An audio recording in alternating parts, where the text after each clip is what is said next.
আসসালামু আলাইকুম। আজকের ভিডিওর টপিক হচ্ছে অ্যাগ ম্যানেজারের অ্যাক্সেস প্রবলেম। সো আপনারা অনেক সময় অ্যাগ ম্যানেজারের হুক করে অ্যাক্সেস নিতে যান বা অ্যাগ ম্যানেজার ওপেন করতে যান। অ্যাগ ম্যানেজার ওপেন করতে যেয়ে দেখেন যে কোনো অ্যাক্সেস নাই বা অ্যাগ ম্যানেজার নাই। আমি যদি এক্সাম্পল দিয়ে দেখাই, তাহলে আপনারা যখন অ্যাগ ম্যানেজারে প্রবেশ করেন, সেটা হতে পারে ফেসবুক আইডি থেকে সরাসরি এই যে এইখানে এইখান দিয়ে অ্যাগ ম্যানেজারে সরাসরি যাওয়া যায়, অথবা আপনি যদি লিখে ব্রাউজারে লিখেও সার্চ করেন অ্যাগ ম্যানেজার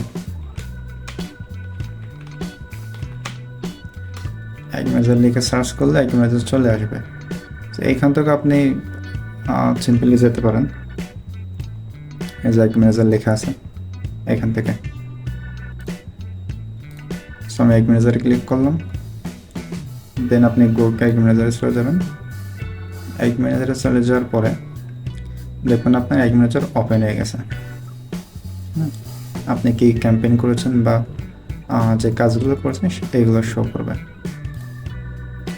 বাট একটা প্রবলেম হয় কি, অনেক সময় হুট করে আপনি দেখবেন যে অ্যাগ ম্যানেজার ওপেন করেছেন, বা কিছু সময় বা একদিন পর বা প্রতিদিন ওপেন করতে যেয়ে দেখা যাচ্ছে অ্যাগ ম্যানেজার, এখানে আপনি অ্যাগ ম্যানেজারে ক্লিক করলেন।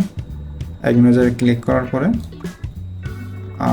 আপনার এইটা শো হচ্ছে, you don't have access, this feature isn't available to yet, quiet. এই যে সমস্যাটা অ্যাক্সেস, মানে ইউ ডোন্ট হ্যাভ অ্যাক্সেস, মানে আপনার কাছে অ্যাক্সেস নাই, এটা দেখায়, কিন্তু আপনি কোথাও অ্যাক্সেস দেন নাই। ঠিক আছে, আপনি কাউকে বা কোথাও অ্যাক্সেস দেন নাই, কিন্তু তারপর এটা দেখায়। এটা দেখানোর দুইটা কারণ থাকে। একটা আছে যে ফেসবুকের যদি কোনো আপডেট আসে, এই টপিকগুলোর উপরে যদি ফেসবুকের কোনো আপডেট আসে, বিজনেস ম্যানেজার নিয়ে অথবা অ্যাড ম্যানেজার নিয়ে বা অ্যাড অ্যাকাউন্ট নিয়ে কোনো আপডেট আসে, তখন দেখা যাচ্ছে যে একটু সমস্যা হতে পারে। আর দ্বিতীয়ত হচ্ছে যে ব্রাউজারের সমস্যা হয়। বেসিক্যালি ব্রাউজারের সমস্যা হয়। তো এইটা সমাধান করার জন্য আপনি চলে যাবেন আপনার আইডিতে। আমি আমার আইডিতে চলে গেলাম, যে আইডিতে আমার অ্যাড ম্যানেজার আছে। এই সমস্যাটা আমিও পড়ছিলাম, এটা আমি সলভ করতে পেরেছি বলে আপনাদের সাথে শেয়ার করতেছি।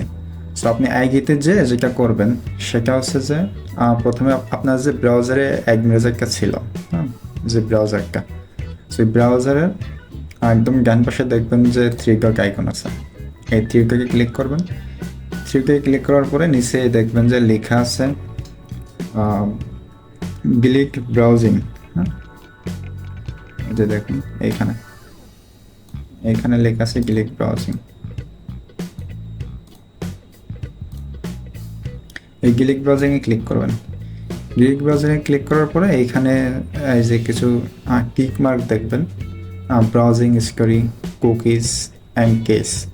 এই তিনটেগুলো আপনার যদি টিক দেওয়া থাকে তাহলে তো ভালো, আর যদি কিক না দেওয়া থাকে তাহলে অবশ্যই আপনার এই তিনটাই কিক দিয়ে নেবেন।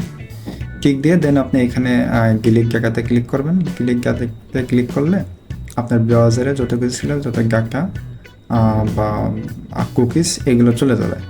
এইগুলোর জন্য মূলত সমস্যা হয় বেশিরভাগ ক্ষেত্রে। সো ডিলিট দেওয়ার পরে আপনি আপনার ফেসবুকে চলে আসবেন। ঠিক আছে, আবার ফেসবুকে চলে যাবেন। ফেসবুকে যেয়ে আপনার ফেসবুক আইডিতে লগ ইন করবেন, ওখানে লগ ইন করতে বলবে। সো আপনি লগ ইন করবেন। লগ ইন করার পরে দেন আপনি আবার অ্যাড ম্যানেজারে চলে যাবেন। অ্যাড ম্যানেজারে চলে যাওয়ার পরে দেখবেন আপনার অ্যাড ম্যানেজারটা চলে আসছে। ঠিক আছে, দেখবেন আপনার অ্যাড ম্যানেজারটা চলে আসছে। এই যে সমস্যাটা দেখাচ্ছিলাম, এইটা আর আসবে না। ইউ ডোন্ট হ্যাভ অ্যাক্সেস, এইটা আর আসবে না। অ্যাড ম্যানেজার আপনি যদি ব্রাউজিংটা ক্লিয়ার করেন। আর একটা সলভ আছে, সেটা হচ্ছে আপনি অ্যানাদার ব্রাউজিংয়ে আপনার ফেসবুক আইডি লগ ইন করবেন। যে আইডিতে আপনার এই সমস্যা, যে ব্রাউজিংয়ে আপনার এই সমস্যা দেখা যাচ্ছে, আপনি ব্রাউজিং থেকে অন্য একটা ব্রাউজে লগ ইন করবেন, তাহলে দেখবেন ঠিক হয়ে গেছে। সো আপনি দুইটা উপায়ে এইটা ঠিক করতে পারেন। এক হচ্ছে যে আপনার থ্রি ডট এখানে ক্লিক করে ডিলিট ব্রাউজিং করবেন। ঠিক আছে, মানে সমস্ত হিস্টোরি, পেজ টাকা যা কিছু সব কিছু ডিলিট করে দেবেন। আর দ্বিতীয়ত হচ্ছে যে আপনি নতুন একটা ব্রাউজে আপনার ফেসবুক আইডিটা লগ ইন করবেন, লগ ইন করে দেন আপনি অ্যাড ম্যানেজারে ক্লিক করলে আপনার অ্যাড ম্যানেজারটা চলে আসবে। আশা করি আর সমস্যা হবে না। সো ভিডিওটি এই পর্যন্তই। যদি উপকার হয়ে থাকেন তাহলে অবশ্যই সাবস্ক্রাইব এবং শেয়ার করতে ভুলবেন না। Thank you.